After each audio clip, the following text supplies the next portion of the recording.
Welcome back to the garage. We're gonna get back on this again. Hopefully it'll be running in this video. That's all we can do. I got the pots in that I need, and let's go over to the bench, take a look at what that stuff looks like, and I'll show you exactly why it took so long to get this back up, because I had to order one pot and it was like, it took me almost 10 days to get it. All right, let's go to the bench. All right guys, these are the 3 pots that I had to order, and I got them in. So first pot's in here, and this looks like the Baron, this guy here. Now, this Baron right here from Potzilla, I'll just give you guys a little bit of insight on how I do things sometimes. And this Baron on Potzilla was, I want to say it was like 70 bucks, which is ridiculous for a Baron. And what I did basically was I just took the pot number, which is right on here, which is SC03A78C3. I just Google searched it, and on eBay, this Baron came up. Same exact Baron, you can see it right there. 21 bucks. So, and if you look right there, that says NTN. Same exact Baron. So I saved myself almost $50 by getting creative in Google search and stuff. So we have the Baron. The next thing we have is we have the seal. Now this seal right there, there's the pot number, in case anyone's interested. Let's take a look at it. The seal's a little bit different. This seal isn't made out of metal, but it is the same exact seal. But this one's metal, this one isn't. Not a big deal. It'll be just fine. Now, those are the 2 pots that we needed to put that side cover back on. And then the last pot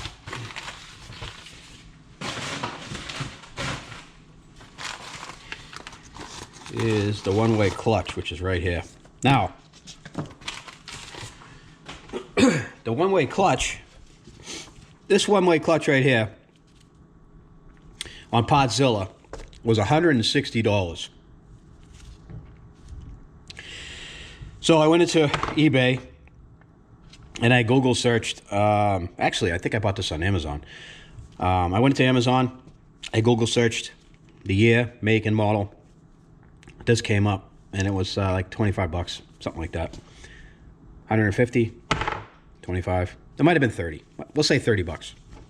I saved $120. Now, this one doesn't have any markings on it, and this one does. This one says outside, and it's got a directionary arrow on it.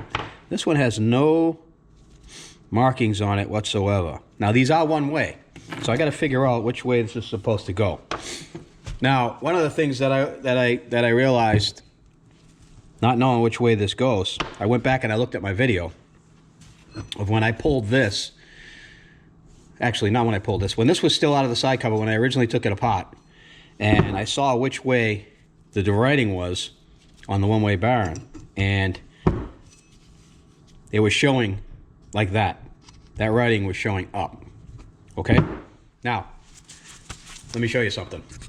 All right, I went online and I downloaded. I didn't download. Anyways, I took screenshots of the repair manual, and if I zoom in here, you'll see that that is the clutch, which is this guy right here, okay? It's right there. Now, what it says is, install the one-way clutch bar, making sure that the green dot in the word outside, I guess when you buy these brand new, they have a green dot on them, and it says the word outside is directly away from the crankcase. So you want those words in that lettering away from the crankcase. It says, and then install such and such. All right. When I took it apart, that's the way the letters were. That's facing into the crankcase, not away from it. So, with that being said, this one-way clutch wasn't working, which would have made it slip and do that to the drum. So whoever took this thing apart didn't put this back in right. And if you look at it, I don't know if you guys can see it, but all these bearings in here, they're all flat spotted, they're all ground down. Because this thing was not gripping, it was just slipping on there all the time, and it would just ground them down. And that's why this is no good. So what we have to do is make sure that we put this in right. So if this is the clutch, and these letters have to be showing away, it has to go on like that. And then the drum goes on. So the drum grabs this way and freewheels that way. So it grabs this way and freewheels that way. So that should be pretty simple for us to figure out. Now if we put this back on, this new one on, which is much tighter, and we put the drum on. Alright, so it's freewheeling the opposite way and grabbing that way. Freewheeling, grabbing. And I think that's the way we want it to go, correct? Let's try it again. Freewheeling, grabbing. So, this is the way we want it right here. Now what I'm going to do is I'm going to put markers, a couple of dots on here, so I can see this. So I know that this side has to be away from the crankcase. And we should be all set. Alright, we're all ready to install. Hey, one thing I just noticed is that this spring is a little janked up, and this is on the new one. So what I did was I took the spring off of the old one, and then all these little cogs fell out, and I put the spring in this one. So we should be fine. Just goes to show you that when you buy this cheap stuff, sometimes you don't get good quality. But it's kinked twice. It was kinked there and kinked there. But anyway, we got it fixed. All right, we're gonna slide this guy on there now.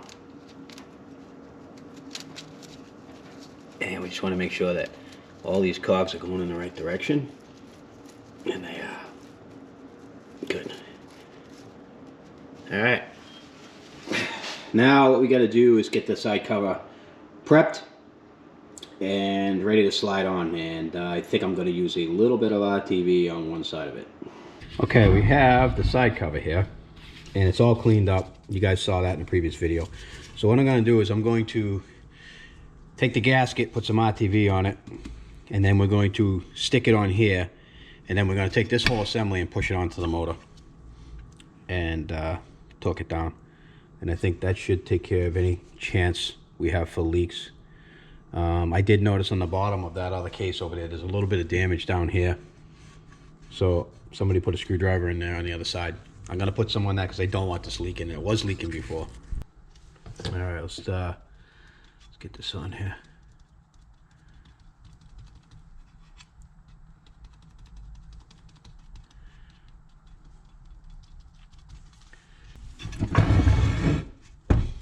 All right, let's get the gasket on here now. And I think it goes. It goes like this.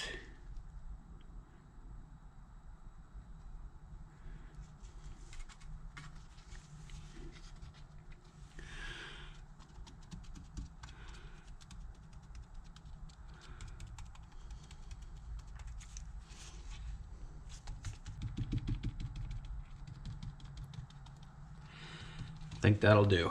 All right, I'm gonna put just a little bit of oil down the side of this, just so there's some in here. And it's not going in dry. And I am gonna dribble a little bit of oil on this right here. And it should go all the way around. All right, let's slap this on.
All right, seems to be working. All right, let's get some bolts in it.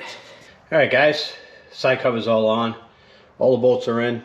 Now, the next thing we got to do is put that plastic guard on that goes around this thing. It's just 3 bolts, which you see right there. And we should be all set. One thing I did notice is there is writing right here. I think you guys can see that writing. It's upside down. But it says first shift JC 530-12. So whoever was in this motor before me was JC, and he did it in 2012, and he didn't put that one-way bearing back in there, right? So there's our evidence right there. That's proof positive that somebody was inside this engine. Unless they wrote that on there when they changed the belt, which I doubt, because changing the belt, you don't take the pulleys off. So that tells me that somebody was inside this motor, and he's the guy that didn't do it right. All right, next I'm going to put that plastic thing on there. I will do it off camera. Okay, the cover's on, and it's just 3 bolts, 1, 2, 3, and the rubber part slides down inside the case. That basically, there's like a fan on the back of the clutch discs, and it creates either suction or blowing, and it comes out the back vent over there, and that's how it cools the belt area down and keeps it from pressurizing or whatever. So this is all set. We're ready to put the secondary clutch assembly on now. So let's get to it. Okay, guys, let's get these components ready. And what we have to do in order to get the belt in here is we need to separate these discs. And the way to do it is by running a couple of screws down in here. We're going to do that on the bench. And these 2 screws right here came out of the cover that goes over this assembly. And it tells you in the service manual to use those. All right, now it's starting to separate. All right, let's try cleaning this stuff up a little bit. All right, that's clean. Now we don't want this to fall apart, but I do want to try to clean down inside of here a little bit. Now you don't want any oil getting on the belt, because the belt will slip. So this has to go in dry. Unfortunately, it's the nature of the beast.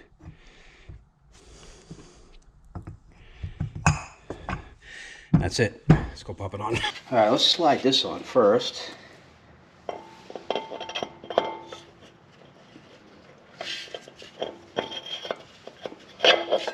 I need to get it in the second set. There we go. That's on.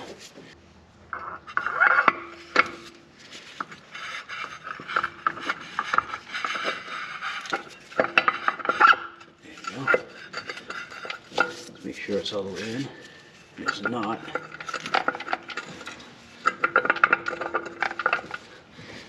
Let's get a look here. All right, that was not easy to get on.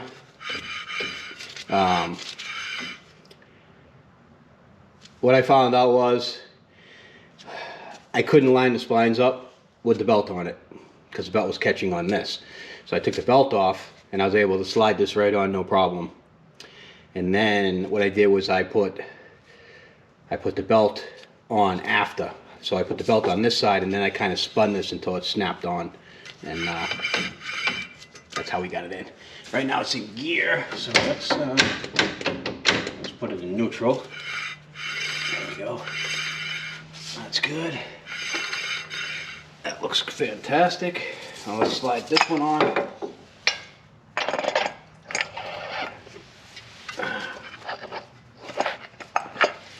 And this has to go on those splines as well. There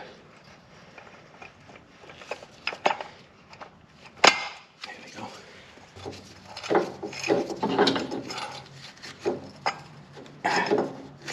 All right.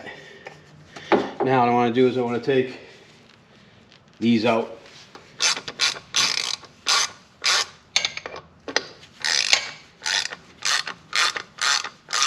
Okay, I'm going to get my impact gun and I am going to drive these things home.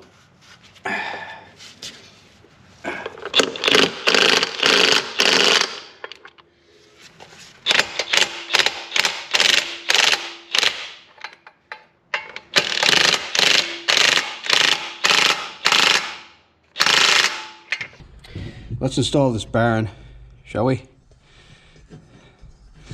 Oh, I got it in the freezer. Let's put a little heat to it and hopefully it'll drop right in.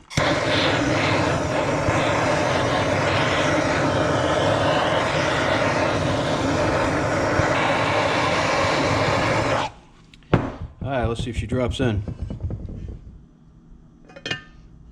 It is cold. Ah, it didn't go in straight. Damn it.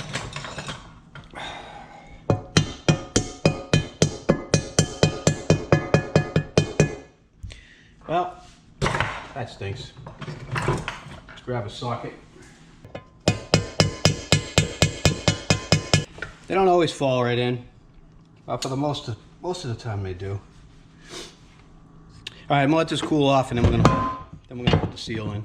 All right, so there's no way for oil or any lubrication to get in there, and that bearing has grease in it, but I'm gonna take just a little bit more.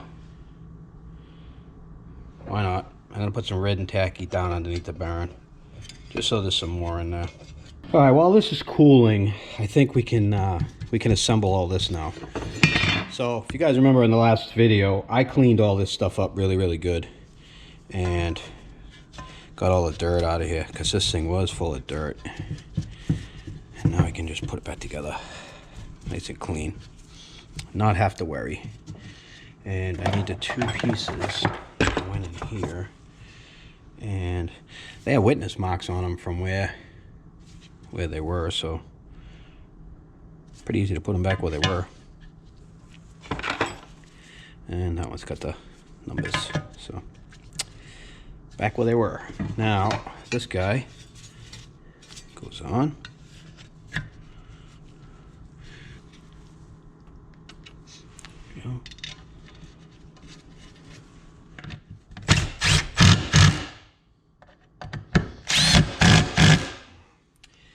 Good to go. All right, I'm putting my hands down here, and plenty cool enough to throw the seal in. So let's do that. That's supposed to.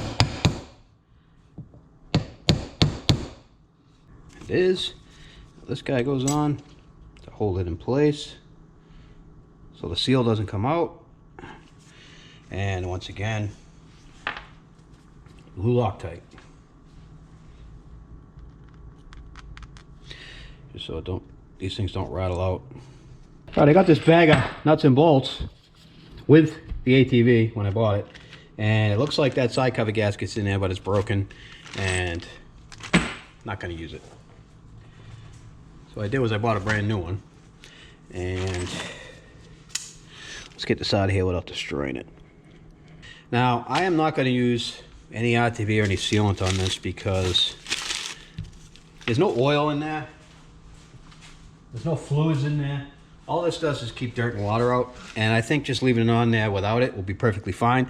And what this will do is allow somebody to take it off pretty easy in the future if they want to change the belt. So let's go pop this on. All right, let's pop this guy on there, and it looks like it goes this way. There should be a pin down there for it.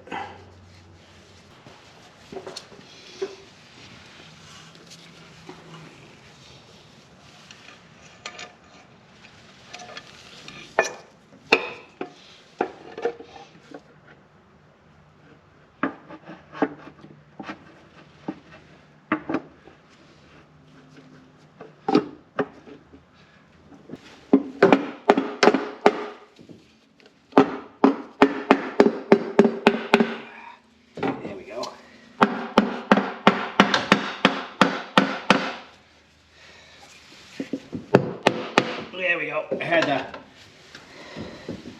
lift it up so that it would go onto the bearing. So we're on there now. Let's put the bolts in.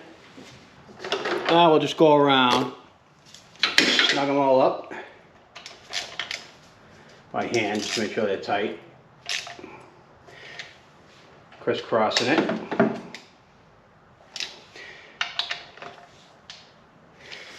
And come back when I'm done. All right, that is all set.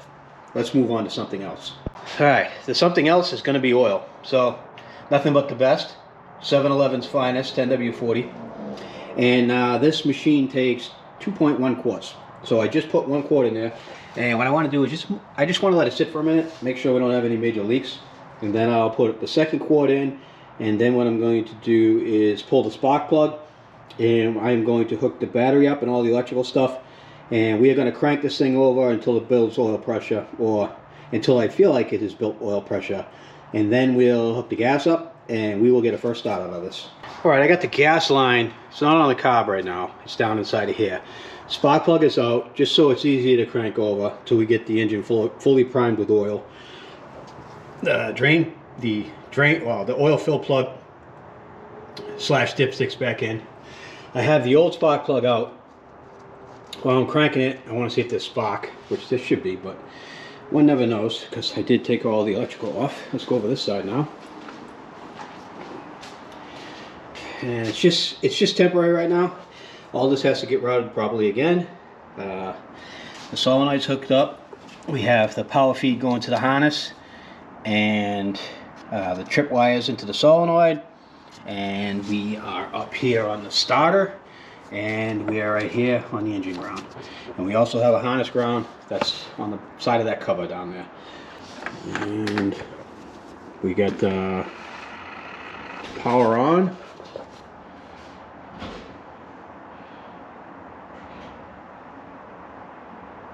And we do have a quarter of a tank of fuel in it, so that's good. I don't know if you guys can see that. All right, let's see what happens when we crank it.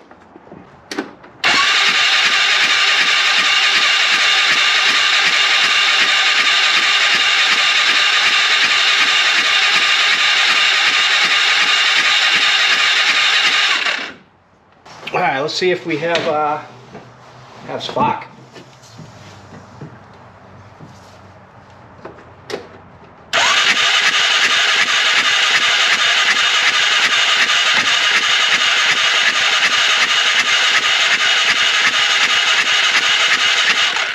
Looks good to me. All right, let's put the spark plug back in. The new one anyway. So we know we got spark. I cranked it over quite a few times, so I think we're pretty good there. I will check it for oil level. Let's check it real quick for oil. See if it went down. Should have went down a little bit.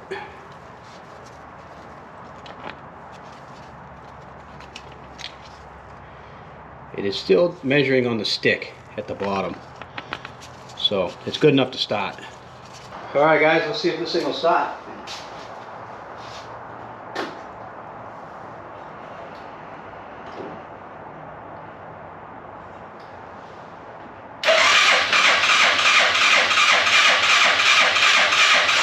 It's drawing fuel.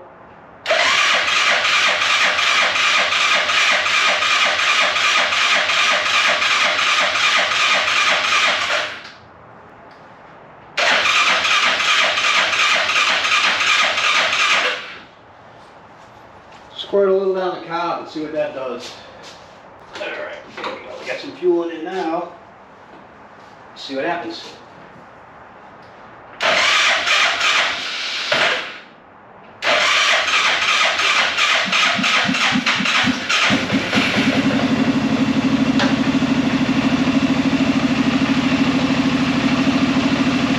Alright, she's running.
1,000 gear.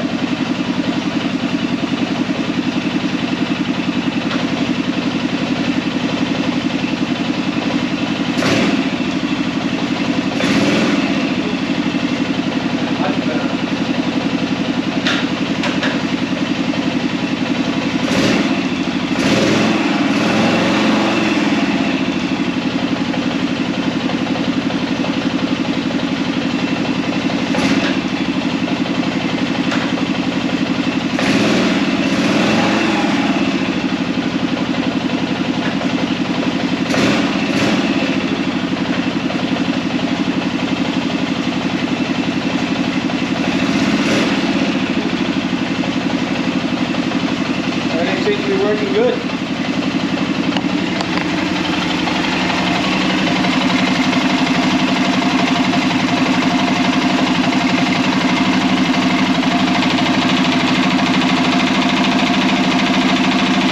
I need to get the oh shit. I need to knock my bike over there.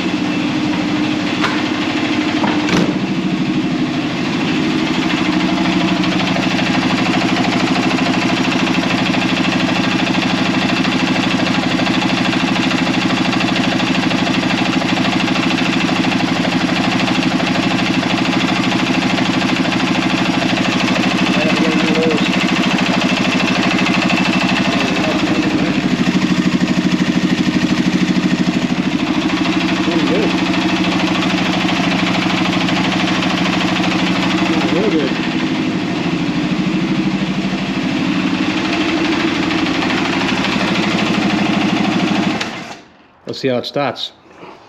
We got air in the system. She's making a mess all over my floor. You get a pan under that. So we gotta bleed this out somehow. I don't know how other than running it. Oh, let's fire it up again. Put you back in the stand over here. You can see.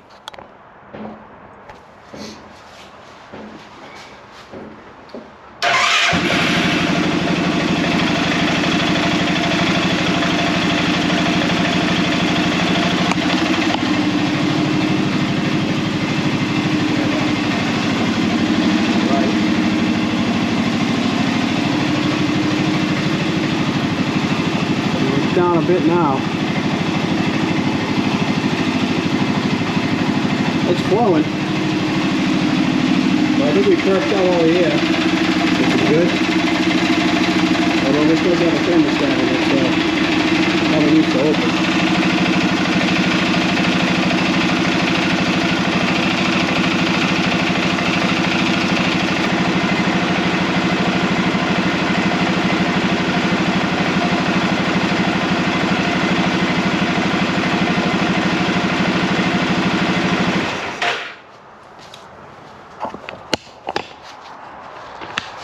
Well guys, there you have it. She runs. Been a long time coming, hasn't it? So we still got a lot to do on this thing, and I'm pretty happy with the way this is running right now. I'm gonna heat cycle it a bunch more times. I'm gonna do that off camera. When we come back, we still have a lot of stuff to do. Some of the stuff we have to do, we still got to put the floor in. We got to button up all the electrical. I want to clean all the frame up. I want to wire wheel everything. I want to take it outside and pressure wash it. This coolant line is loose. It is warm too, so that means it's flowing back and forth, huh? Oh, that one's not flowing. This one is though. That must mean the thermostat's not open yet, maybe. I don't know. Nope, that's the one going to the thermostat. So, I don't know. We'll run it some more, see how it goes. But anyways, we got a lot more to do. I got brakes to do on this thing, suspension upgrades. I got some welding to do on it. So yeah, we got a lot more to do. But the most important part is the engine, and the engine's done. And we'll take it for a ride once I get a chance. Once I get this thing buttoned up a little bit better, I'm probably going to take it for a ride up and down the street to see how it goes. But I'll do that off camera also. But again, thanks for hanging in there, guys. I know it's been a lot of gaps between videos, and it's because I've been working a lot, and work has just been very very time consuming, and because I have a full-time job, I just don't always get to do this stuff, even though this is my passion. Anyway, thanks for watching. Subscribe, like, share, all that kind of stuff. It really helps me out. I don't really make a lot of money off this stuff. It kind of costs me money sometimes, but I do it out of hobby. And tell your friends and all that. The channel will grow, and maybe I'll make some money on this, and I can post more than one video a week, or more than 2 a month, or something like that, or 3 a month, whatever I've been doing. Anyways, done talking. Thanks for watching, and we'll see you guys in the next video.